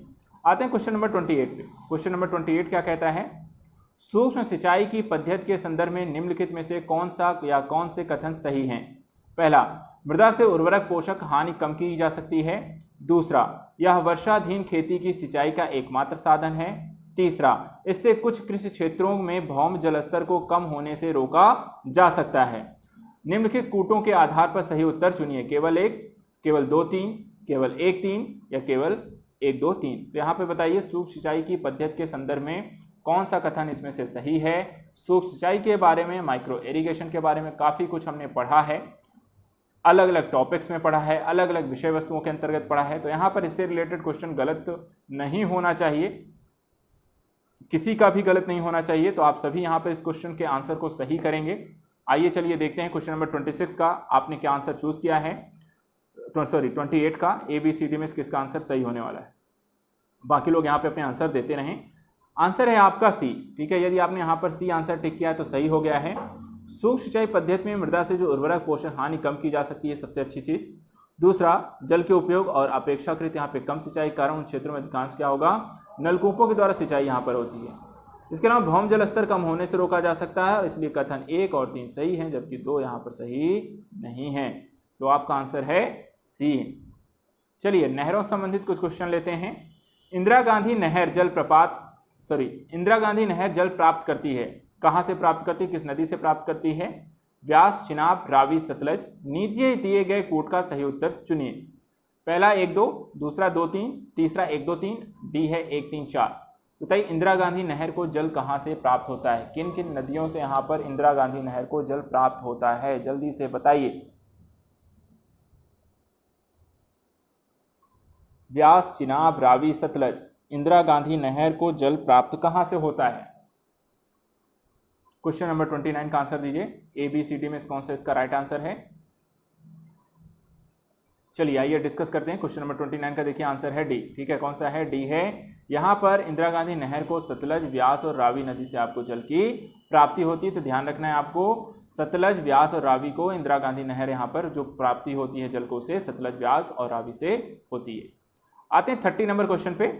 निम्नलिखित नदी परियोजनाओं में से कौन व्यास नदी के पोंग बांध से जल का उपयोग करती है? इंदिरा गांधी नहर परियोजना, पोचमपाद परियोजना, मयूराक्षी परियोजना या नागार्जुन सागर परियोजना? तो निम्नलिखित नदी परियोजनाओं में से कौन व्यास नदी के पोंग बांध से जल का उपयोग करती है? जल्दी से बताएं। इंदिरा गांधी नहर परियोजना, पोचमपाद परियोजना, मयूराक्षी परियोजना या नागार्जुन सागर परियोजना? क्वेश्चन नंबर 30 बताएं। चलिए आइए देखते हैं क्वेश्चन नंबर 30 का आंसर क्या होगा। निम्नलिखित नदी परियोजना कौन सा व्यास नदी के पोंग बांध से जल उपयोग करती है? क्वेश्चन नंबर 30 का देखिए आंसर है ए। कौन सा आंसर सही है इसमें से? ए सही है। जो व्यास परियोजना है, सबसे पहले देखिए राज्य किन राज्यों से होकर गुजरती है? तो 3 राज्य हैं, पंजाब, हरियाणा और राजस्थान में ये व्यास परियोजना है। अब इसके अंतर्गत देखा जाए तो इंदिरा गांधी नहर जो है शीत ऋतु में नियमित जलापूर्ति बनाए रखने के लिए व्यास नदी पर पोंग बांध को यहाँ पर बनाया गया है। तो इंदिरा गांधी नहर में शीत ऋतु में नियमित जलापूर्ति के लिए आपको व्यास नदी पर पोंग बांध बनाया गया है। तो आंसर आपका सही है ए। आते हैं क्वेश्चन नंबर 31 पे। शारदा सहायक समादेश विकास परियोजना के मुख्य लक्ष्य निम्नलिखित में से क्या हैं?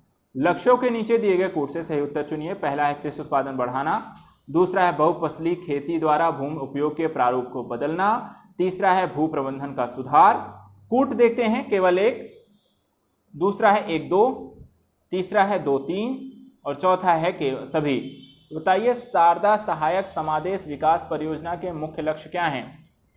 जल्दी से बताएं, पहला, दूसरा या तीसरा या सभी? ए बी सी डी में से कौन सा आंसर होगा? आसान है, जल्दी से आप इसको आंसर को टिक कर सकते हैं। किसी को यहाँ पर ज़्यादा सोचना विचारना नहीं है। इस तरह की जो बहुउद्देशीय परियोजनाएं होती हैं उनका विकास जो होता है एक से अधिक उद्देश्यों को पूरा करने के दृष्टिकोण से होता है। चलिए आइए देखते हैं आप सभी ने आंसर क्या दिया है। तो देखिए आंसर है आपका डी। जैसा मैंने कहा बहुउद्देशीय परियोजनाएं एक से अधिक उद्देश्यों के लिए यहाँ पर इसे विकसित किया जाता है। तो देखिए यहाँ पे उत्तर प्रदेश की ये परियोजना है जो कि मुख्य वृहद एवं मध्यम सिंचाई परियोजनाओं के तहत नहर प्रणाली को सृजित करना, सिंचन क्षमता का वैज्ञानिक ढंग से शीघ्र एवं अधिकतर उपयोग करके बहुफसली खेती, भू प्रबंधन के सुधार के माध्यम से कृषि उत्पादन में वृद्धि करके समन्वित विकास के 3 समादेश विकास परियोजनाएं। पहला है शारदा सहायक, दूसरा है रामगंगा और तीसरा है गंडक सृजन, जिसे 1973-74 में यहाँ पर प्रारंभ किया गया। इसलिए यहाँ पर तीनों ही कथन आपके सत्य हैं। उत्तर होगा आपका डी। आते हैं क्वेश्चन नंबर 32 पे। निम्नलिखित युग्मों पर विचार कीजिए। एक तरफ कार्यक्रम परियोजनाएं दी हैं, दूसरी तरफ मंत्रालय दिए हुए हैं। पहला है सूखा प्रवण क्षेत्र कार्यक्रम, कृषि मंत्रालय। दूसरा है मरुस्थल विकास कार्यक्रम, पर्यावरण एवं वन मंत्रालय। तीसरा है वर्षा पूर्व क्षेत्रों हेतु राष्ट्रीय जल संभर विकास परियोजना, ग्रामीण विकास मंत्रालय। तो उपर्युक्त युग्मों में से कौन सा सही सुमेलित है? केवल 1 2, केवल 3, 1 2 3 या कोई नहीं? जल्दी से बताएं। क्वेश्चन नंबर 32 का आंसर क्या होगा? कौन से कार्यक्रम या परियोजनाएं कौन से मंत्रालय के द्वारा यहाँ पे संचालित की जाती हैं, ये आपको बताना है। इस तरह के भी क्वेश्चन बनते हैं क्योंकि मंत्रालयों के द्वारा, अलग अलग मंत्रालयों के द्वारा अपने अपने मंत्रालय विकास को लेकर काफ़ी सारे योजनाएं आपको चलाई जाती हैं, पूरी की जाती हैं।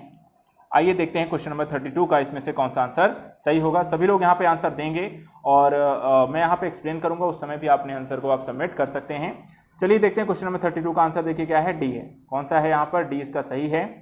देखिए सूखा प्रवण क्षेत्र कार्यक्रम, मरुस्थल विकास कार्यक्रम, इंटीग्रेटेड वेस्टलैंड डेवलपमेंट कार्यक्रम, ये तीनों ही कौन यहाँ पर चलाता है? भूमि संसाधन विभाग के द्वारा ये कार्यक्रम आपको चलाए जा रहे हैं। इसी तरह फरवरी 2009 से एक परिवर्तित कार्यक्रम से इंटीग्रेटेड वाटरशेड मैनेजमेंट प्रोग्राम के अंतर्गत कार्यान्वित से किया जा रहा है। दूसरी तरफ भूमि संसाधन विभाग ग्रामीण विभाग का मंत्रालय है और वर्षापूर्व क्षेत्रों के लिए राष्ट्रीय जल संभर विकास परियोजनाओं को यहाँ पर संचालित करता है, जबकि यहाँ पे कृषि एवं सहकारिता विभाग मंत्रालय यहाँ पे इस तरह कार्यक्रमों को देखता है। तो इस तरीके से यहाँ पर आपको आंसर है डी। चलिए आते हैं क्वेश्चन नंबर 33 पे आते हैं। निम्नलिखित में से कौन चंबल घाटी योजना संबंधित नहीं है? गांधी सागर, जवाहर सागर, गोविंद सागर, गोविंद बल्लभ पंत सागर। तो चंबल घाटी योजना से कौन से संबंधित नहीं है? सही कूट देख लेते हैं। तो ए दिया हुआ है 1 2, बी दिया है 2 3, सी दिया है 3 4 और डी दिया है 1 4। तो जल्दी से बताएं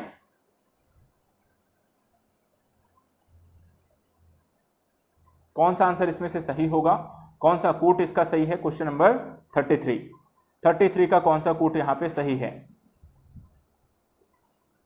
चलिए आइए देखते हैं। क्वेश्चन नंबर देखिए 33 का आंसर है आपका सी। देखिए गोविंद सागर जो हिमाचल प्रदेश सतलज नदी पर भाखड़ा नांगल बांध संबंधित है। गोविंद बल्लभ पंत सागर उत्तर प्रदेश के सोनभद्र जिले में रिहन नदी पर है। गांधी सागर मध्य प्रदेश एवं जवाहर सागर राजस्थान में चंबल घाटी योजना से संबंधित हैं। अतः 1 और 2 चंबल घाटी योजना संबंधित हैं, जबकि 3 4 यहाँ पर संबंधित नहीं है, इसलिए आपका आंसर है सी।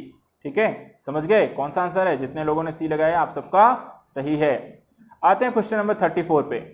मैथौन, बेल पहाड़ी एवं तिलैया बांध किस नदी पर बनाए गए हैं? मैथौन, बेल पहाड़ी एवं तिलैया बांध किस नदी पर बनाए गए हैं? ए है दामोदर, बी है बराकर, सी है कोनार, डी है बोकारो। तो मैथान और बेल पहाड़ी तिलैया बांध किस नदी पर बनाए गए हैं? जल्दी से बताइए आप। दामोदर, बराकर, कोनार या बोकारो किस नदी पर बनाए गए हैं? क्वेश्चन नंबर 34 बताइए। मैथौन, बेल पहाड़ी, तिलैया बांध किस नदी पर बनाए गए हैं? दामोदर, बराकर, कोनार या बोकारो। ABCD में से कौन सा किसका आंसर होगा? जल्दी से बताइए। चलिए आइए देखते हैं। क्वेश्चन नंबर देखिए 34 का आंसर है आपका बी। तो यहाँ पर मैथौन, बेल पहाड़ी, तिलैया बांधों का निर्माण आपको दामोदर की जो सहायक नदी बराकर आपका दामोदर नदी घाटी परियोजना के प्रथम चरण में इनका निर्माण किया गया। तो आंसर आपका कौन सा है? बी आंसर है। आते हैं क्वेश्चन नंबर 35 पे। एक तरफ आपकी सूची जोड़ियां बनाई गई हैं, नीचे दिए गए कूट का सही उत्तर का चयन करना है। ABCD है, एक तरफ 1 2 3 4 हैं। पहला है यहाँ पर देखिए हीराकुंड परियोजना पश्चिम बंगाल, बी है हल्दिया रिफाइनरी ओडिशा, सी है तारापुर परमाणु केंद्र कर्नाटक और डी है कुद्रेमुख महाराष्ट्र। आंसर देखिए यहाँ पर कूट क्या दिया हुआ है? 2 1 3 4, बी है 1 2 4 3, सी है 2 1 4 3 और डी है 1 2 3 4। तो जल्दी से बताइए जो सूची जोड़ियां बनाई गई हैं नीचे दिए कूट के सही उत्तर इसमें से कौन सा इसमें से सही होगा?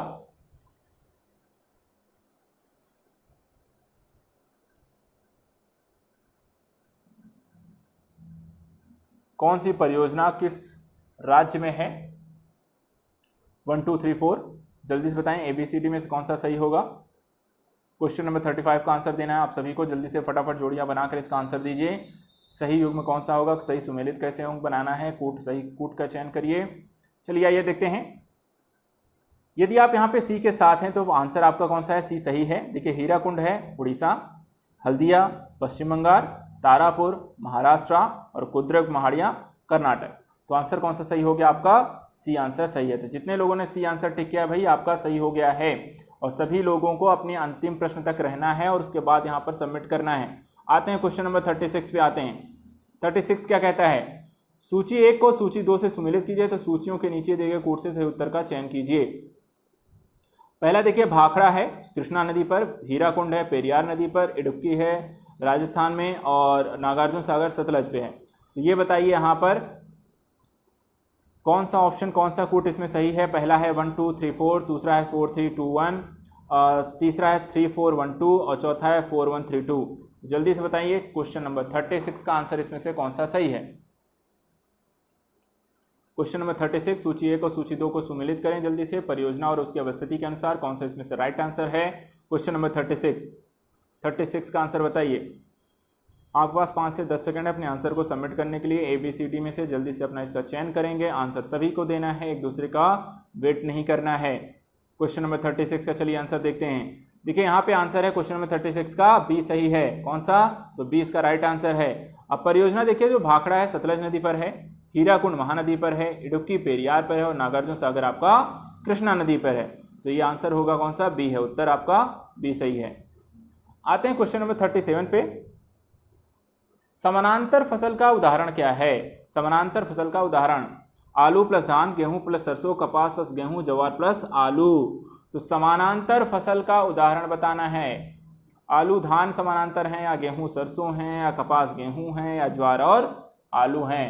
तो चलिए देखते हैं समानांतर फसल किसको पता है। यहाँ पर क्वेश्चन नंबर 38 का आंसर बताइए। समानांतर फसल का उदाहरण बताइए। समानांतर फसल, चलिए आइए देखते हैं आंसर इसका क्या है। आंसर है इसका बी है। ठीक है, कौन सा है? बी। यहाँ पर इसका आंसर है आपका बी। यहाँ पर देखिए समानांतर फसल के अंतर्गत दो भिन्न विकास प्रकृति वाली फसलें शामिल होती हैं। इनके बीच जो शून्य प्रतियोगिता होती है, दोनों फसलों के द्वारा उनकी क्षमता के अनुसार उच्च उत्पादकता प्राप्त होती है। इसलिए यहाँ पे जो गेहूं है और दूसरी तरफ सरसों है, इन्हें हम समानांतर फसल का उदाहरण मानते हैं। तो आंसर कौन सा सही है? तो आंसर है बी। तो बी जितने लोगों ने लगाया भाई अपना टिक करेंगे राइट। और अगर अदर फसल के साथ आप गए हैं तो हो गया है गलत। चलिए अगला क्वेश्चन सुधार लीजिए। देश में एग्रो इकोलॉजिकल क्षेत्र कितने हैं? 15, 17, 18, 20। देश में एग्रो इकोलॉजिकल क्षेत्र कितने हैं? 15, 17, 18, 20। आसान है, सभी लोग यहाँ पर टिक करेंगे। एक ही आंसर आना चाहिए, सबका एक ही आंसर आना चाहिए, किसी के यहाँ पे अलग अलग आंसर नहीं होगा। देश में एग्रो इकोलॉजिकल क्षेत्र कौन से हैं? जल्दी से बताएं। 15, 17, 18 या 20? आइए देखते हैं। देखिए आंसर है इसका 20 है। नेशनल ब्यूरो ऑफ सॉइल सर्वे के अनुसार भारत को 20 कृषि पारिस्थितिक क्षेत्रों में और 60 कृषि पारिस्थितिक उप क्षेत्रों में विभाजित किया गया है। और इनका वर्गीकरण जो होता है वो मिट्टी, जलवायु प्रकार, प्राकृतिक भौगोलिक परिस्थितियों के आधार पर किया जाता है। तो कितने क्लाइमेटिक जोन हैं? 20 हैं, ध्यान रखिएगा। चलिए आते हैं क्वेश्चन नंबर 39 पे। हरित खेती में सन्निहित है। पहला, जैविक खेती एवं बागवानी पर जोर। दूसरा, बागवानी तथा पुष्पकृत पर ध्यान केंद्रित करते समय कीटनाशकों और रासायनिक उर्वरकों से बचाव। सी है समेकित कीट प्रबंधक, समेकित पोषक पदार्थ आपूर्ति एवं समेकित प्राकृतिक संसाधन प्रबंधन। डी है खाद्य फसलों, बागवानी और पुष्प कृषि पर जोर। तो हरित खेती में क्या क्या सन्निहित है? क्वेश्चन नंबर 39 का आंसर बताइए। क्वेश्चन नंबर 39, हरित खेती में क्या सन्निहित है? जल्दी से बताएं। क्वेश्चन नंबर 39 ABCD में से क्या इसका राइट आंसर होगा? चलिए आइए डिस्कस करते हैं इस क्वेश्चन का आंसर क्या है। 39 का है आपका आंसर सी है, जिसमें आपको समेकित कीट प्रबंधन, समेकित पोषक पदार्थ आपूर्ति, समेकित प्राकृतिक संसाधन प्रबंधन इत्यादि सम्मिलित हैं। यहाँ पर एक तरीके से बोला जाता है ये संरक्षण कृषि भी है। और हरित खेती देखा जाए तो चीन के द्वारा इसे उपयोग में लाया जा रहा है। भारत में हरित खेती का जो प्रतिपादन किया वो किसके द्वारा किया गया था? Doctor MS Swaminathan. चलिए क्वेश्चन नंबर 40 पे आते हैं। सूची 1 और सूची 2 से सुमेलित कीजिए तथा नीचे दिए गए कूट से सही उत्तर का चयन कीजिए। ए, खाद्य उत्पादन में वृद्धि हरित क्रांति। बी, दुग्ध उत्पादन नीली क्रांति। सी, मत्स्य पालन श्वेत क्रांति। डी, उर्वरक भूरी क्रांति। कूट देख लेते हैं क्या कहता है। ए है 1, 3, 2, 4। बी है 3, 1, 4, 2। सी है 2, 4, 3, 1 और डी है 3, 2, 4, 1। तो यहाँ पर आसान है, सभी लोग इसका आंसर फटाफट टिक करेंगे। कौन सी क्रांति से क्या संबंधित है, किस प्रकार के लक्ष्यों को प्राप्त करने, किस प्रकार की चीज़ों को टारगेट किया गया था। तो ज़्यादा किसी को समय नहीं लेना है, आंसर किसी का गलत होना नहीं चाहिए। आसान प्रश्न है, अब फटाफट इसका आंसर दीजिए। क्वेश्चन नंबर 40 का आंसर इसमें से क्या होगा? जल्दी से आंसर दीजिए। ABCD में से आपके अपने अपने ऑप्शंस का चुनाव करेंगे। जल्दी से आंसर दीजिए। क्वेश्चन नंबर 40 का आंसर दीजिए। चलिए आइए देखते हैं इस क्वेश्चन का आंसर क्या है। देखिए 40 का आंसर है ए है। ठीक है, ए इसका राइट आंसर है। खाद्य उत्पादन संबंधित है हरित क्रांति से, दुग्ध उत्पादन श्वेत क्रांति से, मत्स्य पालन नीली क्रांति से, उर्वरक आपका भूरी क्रांति से। तो यदि आपने आंसर यहाँ पे ए टिक किया है तो आपका ये आंसर सही हो गया है। आते हैं क्वेश्चन नंबर 41 में। किन महीनों में रबी फसल की बुआई होती है? मार्च, अप्रैल, जून, जुलाई, अक्टूबर, नवंबर, जनवरी, फरवरी। तो चलिए भैया ये बताना है फसल जो चक्र आप यदि आपने पढ़ा है तो ये बताइए फटाफट कि यहाँ पर रबी का जो सीजन आता है वो उसका आपकी बुआई का सीजन क्या होता है? मार्च, अप्रैल, जून, जुलाई, अक्टूबर, नवंबर या जनवरी, फरवरी? फटाफट आंसर देंगे। बहुत आपका आसान सा क्वेश्चन है, यहाँ पे फटाफट टिक करें, जल्दी से बताएं। ABCD में से कौन सा सही होगा? किसी का गलत नहीं होना चाहिए। रबी फसल की बुआई किस सीजन में होती है, कब होती है? चलिए आइए देखते हैं आंसर। देखें इसका आंसर है आपका सी है। यहाँ पर 3 फसलों की जो बुआई है, जैसे रबी की है, बुआई कब होती है आपकी? अक्टूबर नवंबर में, और कटाई कब होती है? मार्च अप्रैल में। तो आंसर आपका देखिए अक्टूबर नवंबर है, सी है आपका सही है। प्रमुख फसलें आपकी रबी फसल की देखें तो गेहूं, जौ, चना, मटर, सरसों, मसूर, आलू। इसी तरह जो खरीफ फसल की बुआई का जो सीजन है आपका जून जुलाई में होता है और कटाई कब होती है आपकी अक्टूबर नवंबर में। इसकी प्रमुख फसल खरीफ में कौन कौन सी आती हैं तो चावल, ज्वार, बाजरा, मक्का, तिल और मूंगफली। इस तरह जो जायद फसल होती है वो मार्च से जुलाई, मार्च अप्रैल में बोई जाती है, जुलाई अगस्त में काट ली जाती है, ग्रीष्मकालीन फसल है। प्रमुख फसलों की बात करें तो तरबूज, खरबूज, ककड़ी, खीरा, भिंडी इत्यादि प्रकार की चीजें आपको जायद फसलों में लेते हैं। तो इस तरीके से आंसर है आपका सी। आते हैं क्वेश्चन नंबर 42 में। मही सुगंधा किस फसल की प्रजाति है? धान, गेहूं, सूर्यमुखी, सरसों। मही सुगंधा किस फसल की प्रजाति है? धान, गेहूं, सूर्यमुखी, सरसों। जल्दी से बताएं, मही सुगंधा किस फसल की प्रजाति है? ABCD में से, ABCD में से मही सुगंधा किस फसल की प्रजाति है? जल्दी से बताइए, मही सुगंधा किस फसल की प्रजाति है? ABCD, धान, गेहूं, सूर्यमुखी, सरसों। 5 सेकंड है आपके पास अपने आंसर देने के लिए, जल्दी जल्दी सबमिट करें। चलिए आइए देखते हैं इसका आंसर। देखिए 42 का आंसर है ए, ठीक है, ए आंसर। मही सुगंधा किसकी है? धान की फसल की एक प्रजाति है। अन्य अगर हम बोलें कि धान की अन्य कौन सी प्रमुख प्रजातियां आती हैं तो आभा R155355, Abha 180 10746, Aditya 180 7613, Akashi Ambika Deepti R34 2478, Gajapati IT 13251, Garima Geetanjali CRM 20071, PNR 546, उन्नत पूसा बासमती 1 IT 89990। ये आपकी कुछ आपकी फसलें हैं जो कि धान की प्रजातियां हैं। क्वेश्चन नंबर 43 पे आते हैं। किसके उत्पादन में भारत में उत्तर प्रदेश का स्थान, ठीक है, प्रथम है यहाँ पर? चावल गेहूं, गेहूं गन्ना, चावल गन्ना, गेहूं दाल। तो बताइए यहाँ पर किसके उत्पादन में भारत में उत्तर प्रदेश का स्थान प्रथम है? जल्दी से बताइए। क्वेश्चन नंबर 43 का यहाँ पे आंसर दीजिए।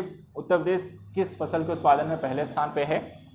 चावल गेहूं, गेहूं गन्ना, चावल गन्ना या आपका गेहूं और दाल। क्वेश्चन नंबर 43 आसान है ना? आसान है, सभी लोग यहाँ पे बता सकते हैं इस क्वेश्चन का आंसर। 43 का आंसर बताना है सभी को। चलिए आइए देखते हैं क्वेश्चन नंबर 43, किसके उत्पादन में भारत में उत्तर प्रदेश का स्थान प्रथम है? ठीक है, 43 का आंसर है आपका बी। यहाँ पर गेहूं, आलू और गन्ना के उत्पादन में उत्तर प्रदेश का स्थान आपका प्रथम है। तो यदि आप आंसर बी के साथ गए तो आपका यहाँ पे सही है, गेहूं और गन्ना। क्वेश्चन नंबर 44 लेते हैं। निम्नलिखित में से गेहूं की कौन सी प्रजाति प्रेरित उत्परिवर्तन के द्वारा विकसित की गई है? पहला कल्याण सोना, बी है सोनोरा 64, सी है सरबती सोनारा और डी है सोनालिका। तो निम्नलिखित में से गेहूं की कौन सी प्रजाति प्रेरित उत्परिवर्तन के द्वारा विकसित की गई है? प्रेरित उत्परिवर्तन के द्वारा कौन सी प्रजाति विकसित की गई है? जल्दी से बताएं। कल्याण सोना, सोनोरा 64, सरबती सोनारा या सोनालिका। क्वेश्चन नंबर 44 के आंसर का मुझे वेट है, जल्दी से बताएं। निम्नलिखित में से गेहूं की कौन सी प्रजाति यहाँ पर प्रेरित उत्परिवर्तन के द्वारा विकसित की गई है? क्वेश्चन नंबर 44 के बारे में बताइए। चलिए आइए देखते हैं क्वेश्चन नंबर 44 का आंसर देखते हैं। आंसर है यहाँ पर बी आंसर, इसका राइट आंसर है, ठीक है। भारत में गेहूं की उत्पादकता को बढ़ाने के लिए कृषि वैज्ञानिकों के द्वारा गेहूं की बौनी प्रजातियों का विकास किया गया, जिसमें लर्म रोजो 64A, Sonora 63, Sonora 64, Mayo 64, S20 227 का परीक्षण के फलस्वरूप भारत में गेहूं का उत्पादन यहाँ पर बढ़ा है। तो आंसर है बी। क्वेश्चन नंबर 55 देखते हैं। ट्रिटिकेन निम्न में से किन दो बीज का संकर है? ठीक है, जौ एवं राई, गेहूं एवं जई, गेहूं और जौ, गेहूं एवं राई। तो बताइए ट्रिटिकेन निम्न में से किन दो के बीज का संकर है? जल्दी से बताएं। क्वेश्चन नंबर 45, जौ राई, गेहूं जौ, गेहूं जई या गेहूं राई।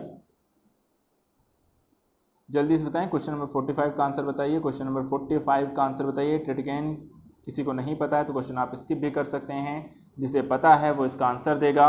ABCD में से जल्दी से फटाफट अपने आंसर टिक करेंगे। आइए देखते हैं क्वेश्चन नंबर 45 का आपका आंसर क्या है। देखिए आंसर है आपका डी है, ठीक है। जो ट्रिटिकल है वो आपका गेहूं और राई के मध्य का संकर प्रतिफल है। किसका है? गेहूं और राई के मध्य का संकर प्रतिफल है आपका ट्रिटिकल। चलिए क्वेश्चन नंबर आते हैं 46 पर। करनाल बंट एक बीमारी है। करनाल बंट एक बीमारी है, धान की, मटर की, राई की, गेहूं की। किसकी बीमारी है? कई सारी इस तरह के क्वेश्चन भी आपको एग्जाम में पूछ लिए जाते हैं जो कि संबंधित रोगों से होते हैं। कौन से रोग किस प्रकार के, तो वहां पर इससे रिलेटेड भी क्वेश्चन हमने यहाँ पर ऐड किया है।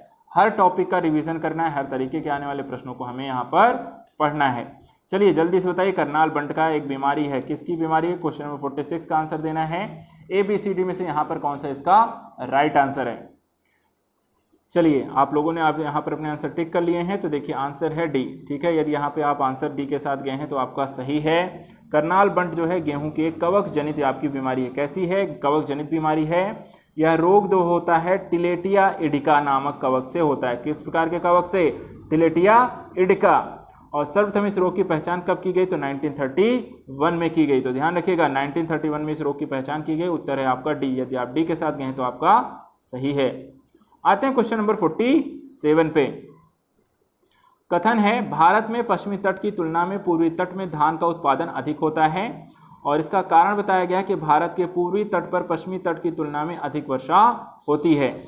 तो आंसर देखते हैं, ऑप्शन देखते हैं। ए और आर दोनों सही हैं, आर ए का सही स्पष्टीकरण है। बी है ए आर दोनों सही हैं, आर ए का सही स्पष्टीकरण है नहीं है। और सी है ए सही है परंतु आर गलत है। और डी है ए गलत है परंतु आर सही है। तो चलिए फटाफट बताइए क्वेश्चन नंबर 47 का आंसर कौन सा सही होगा? 47 का आंसर बताइए कौन सा इसका राइट आंसर है। जल्दी से यहाँ पर टिक करेंगे। किसके यहाँ पर क्वेश्चन नंबर 47 का आंसर कितने लोगों को सही पता है? अंदाज़ा लगा सकते हैं, तुक्का भी बहुत लोग मार देते हैं। और सही हो गया तो अच्छी बात है, नहीं हुआ तो गलत तो वैसे भी होना था। यहाँ कौन सा नंबर हमारा कट जाना है? चलिए आइए देखते हैं क्वेश्चन नंबर 47 का आंसर है। देखे हैं तो यदि आप यहाँ पे सी के साथ गए तो सही है। भारत के पश्चिमी तट पूर्वी तट की अपेक्षा संकीर्ण है। पूर्वी तट की नदी घाटियों में धान के यहाँ बड़े पैमाने कृषि की जाती है, जबकि पश्चिमी तट की अपेक्षाकृत कम धान पैदा होती है। अतः यहाँ पे कथन ए सही है और पश्चिमी तट यहाँ पर पूर्वी तट की अपेक्षा अधिक वर्षा करना है, ये गलत है। तो आंसर होगा सी। चलिए आते हैं क्वेश्चन नंबर यहाँ पर 48 पर। आज का अपना अंतिम प्रश्न ले रहे हैं। ठीक है, आज का अपना अंतिम प्रश्न है, भारत में 4 गन्ना उत्पादक राज्यों का घटते हुए क्रम में सही अनुक्रम है। पहला महाराष्ट्र उत्तर प्रदेश तमिलनाडु आंध्र प्रदेश, दूसरा है उत्तर प्रदेश महाराष्ट्र तमिलनाडु आंध्र प्रदेश, तीसरा है महाराष्ट्र उत्तर प्रदेश आंध्र प्रदेश तमिलनाडु, और चौथा है यहाँ पर आपको उत्तर प्रदेश मध्य प्रदेश महाराष्ट्र आंध्र प्रदेश तमिलनाडु। चलिए तो जल्दी से बताइए, भारत में 4 गन्ना उत्पादक राज्यों का घटता क्रम, कौन सा अनुक्रम यहाँ पे सही होगा? जल्दी से अपने आंसर को यहाँ पर टिक करेंगे और इसके साथ फिर हम यहाँ पे सेशन को समाप्त करेंगे। हम आज का अपना अंतिम प्रश्न ले रहे हैं, जल्दी से अपने आंसर को टिक करें। क्वेश्चन नंबर 48 का आंसर बताएं कौन सा इसमें से सही है। भारत में 4 गन्ना उत्पादक राज्यों का घटते हुए क्रम में सही अनुक्रम क्या होगा? चलिए आइए देखते हैं इसका आंसर। आंसर यहाँ पर देखिए आपका है बी आंसर है। अगर आप यहाँ पे बी के साथ गए तो सही है। देखिए यहाँ पे प्रश्न के आधार पर अगर देखें तो भारत के 4 प्रमुख जो गन्ना उत्पादक राज्य हैं वो कौन सा है? यहाँ पर आपके 4 प्रमुख गन्ना उत्पादक राज्यों में उत्तर प्रदेश, महाराष्ट्र, तमिलनाडु और आंध्र प्रदेश हैं, और सही अनुक्रम इसलिए आपका विकल्प बी है। ठीक है, तो यहाँ पर आपका आंसर है आपका बी है, तो बी इसका राइट आंसर हो गया है। 2018-19 के अनुसार अगर देखा जाए तो 4 अग्रणी जो राज्य हैं, उत्तर प्रदेश का देख लीजिए 179.171 मिलियन टन है, महाराष्ट्र का 92.44 मिलियन टन है, कर्नाटका का देखिए तो यहाँ पर आपका 42 मिलियन टन है, तमिलनाडु का यहाँ पर 60.20 मिलियन टन है। तो इस तरीके से 4 प्रमुख गन्ना उत्पादक उत्तर प्रदेश, महाराष्ट्र, तमिलनाडु, आंध्र प्रदेश हैं। तो ये हो गया आपके सेशन की समाप्ति। अब आप सभी लोग यहाँ पे अपने इस क्वेश्चन के आंसर को सबमिट करें और बताइए किसके यहाँ पर कितने सही हुए हैं। आज हमने यहाँ पर 48 क्वेश्चन यहाँ पर अटेम्प्ट किए हैं, 48 में से किसके कितने यहाँ पर राइट हैं, कितने सही अटेम्प्ट किए, कितने गलत हुए, कितने स्किप किए हैं। कल यहाँ पे सेम टाइम पे फिर से मिलेंगे और आपको बाकी के क्वेश्चन यहाँ पर हम अटेम्प्ट करेंगे। एक चीज़ और ध्यान रखिएगा, यहाँ पर आपको जो टॉपिक होगा वो चैनल पे शेयर कर दिया जाता है। ग्रुप में जो लोग जुड़े हुए हैं यूपी, यहाँ पर ध्यान रखिएगा, आपको टेलीग्राम एक चैनल यहाँ पर है UP exam prep with Ravendra sir, आप मुझे यहाँ पर आपको ज्वाइन कर सकते हैं। यदि आपको यहाँ पर जो भी चीज़ें शेयर की जाएंगी, क्वेश्चन पेपर जो होगा वो आपको शेयर कर दिया जाएगा। ठीक है, तो आप यहाँ पर मुझे टेलीग्राम इस चैनल पर भी आप मुझे ज्वाइन कर सकते हैं। ठीक है, तो आप मुझे यहाँ पे ज्वाइन कर सकते हैं। आज का आपका पेपर, बाकी सारी चीज़ें आपको इसमें शेयर कर दी जाएंगी। तो सभी लोग यहाँ पे सबमिट करेंगे फटाफट, किसके कितने यहाँ पे सही हुए हैं। बाकी का सेशन हम कल करेंगे, किसका यहाँ पे राइट हुआ है। देखिए अगर 48 में से अगर आपका 40 या 40 से ज़्यादा आपका सही है तो बहुत अच्छा है। जिनका यहाँ पे गलत हुआ है, 40 से कम आपके सही हुए हैं, तो आप लोग क्या करेंगे, रिवीजन करेंगे इस टॉपिक का। बाकी कल के कौन कौन से टॉपिक का हम यहाँ पर विश्लेषण करने वाले हैं, तो भारत से रिलेटेड जितना भी आप रह गया शेष, कल हम सारे टॉपिक्स का यहाँ पर उससे रिलेटेड क्वेश्चन को अटेम्प्ट करेंगे। और अंतिम फिर आपके वीक में थर्सडे और फ्राइडे को विश्व भूगोल से रिलेटेड क्वेश्चन आपको किए जाएंगे। तो कल यहाँ पे भारत से भूगोल का जो भी टॉपिक आपके बचे हैं उससे रिलेटेड कल लास्ट यहाँ पर सेशन हम करने वाले हैं। तो आज के लिए इतना ही। Thank you so much. घर पे रहिए, रिवीजन करते रहिए और लगातार अपनी पढ़ाई को कंटिन्यू करिए। चलिए, थैंक यू सो मच। कल मिलते हैं सेम टाइम पे, बाकी सारी चीज़ों को लेकर स्टडी करेंगे। Thank you.